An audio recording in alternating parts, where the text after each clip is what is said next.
Prepare to be spooked, because The Conjuring Last Rites doesn't just wrap up a chilling chapter.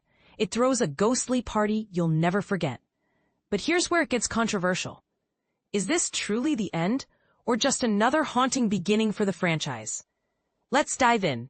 The Conjuring Last Rites might focus on the eerie case that launched Ed, Patrick Wilson, and Lorraine Warren, Vera Farmiga, into cinematic stardom. But don't expect this series to close its haunted doors anytime soon.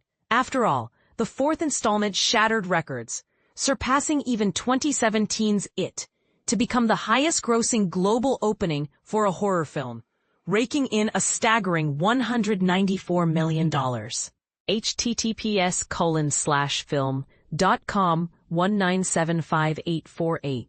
The Conjuring Last Rites, universe biggest box office hit The Nun. Yet, despite its box office triumph, Last Rites feels like a heartfelt culmination of James Wan's horror legacy, which began in 2013.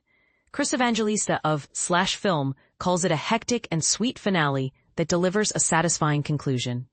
/film.com/1975848.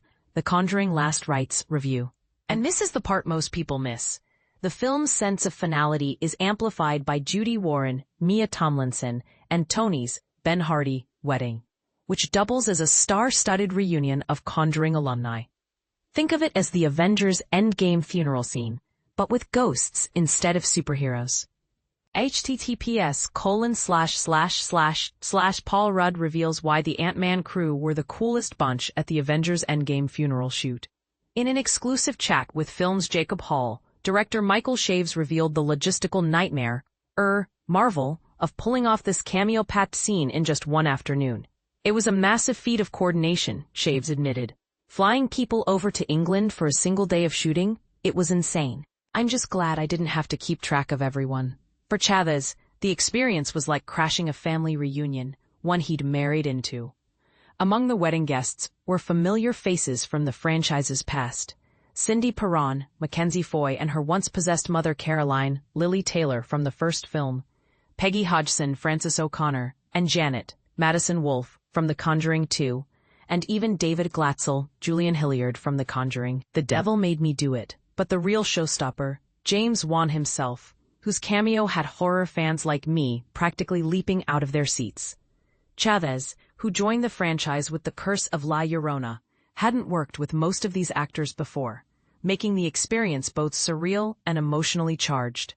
It was like joining a family I didn't fully know, but still felt connected to, he shared. Via Film, interestingly, the guest list was limited to characters the Warrens had helped in previous films. No Nun or Annabelle crew in sight, unless you count Wan, who produced every Conjuring-verse entry. Here's a bold thought. What if the demons had their own section at the wedding? Imagine Annabelle shedding a porcelain tear while the Crooked Man, who absolutely deserves his own spin-off. www./film.com/Last Rites director, why Crooked Man spin-off never happened, catches the bouquet. Talk about a haunted happily ever after. The Conjuring Last Rites is now haunting PVOD platforms, but the real question is this the end, or just another eerie beginning? Let us know your thoughts in the comments. Do you think the franchise should rest in peace, or are you ready for more ghostly adventures?